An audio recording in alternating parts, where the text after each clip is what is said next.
Hər kəsə salam. Bu günləri imtahana gedirik və imtahanımız şifahi olduğu üçün normaldan daha belə gec başlayıb.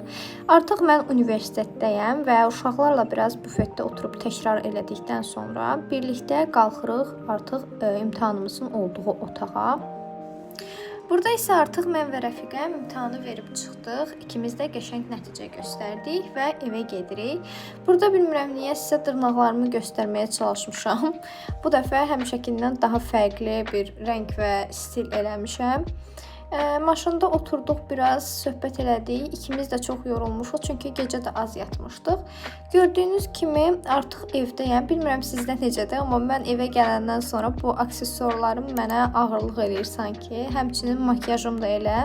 Makyajımı təmizləyirəm. Nəzərinizə çatdırım ki, imtahan ayı ilə bağlı bir aylıq vlog gələcək. Gözləmədə qalın. Bu qədər. Sağ olun.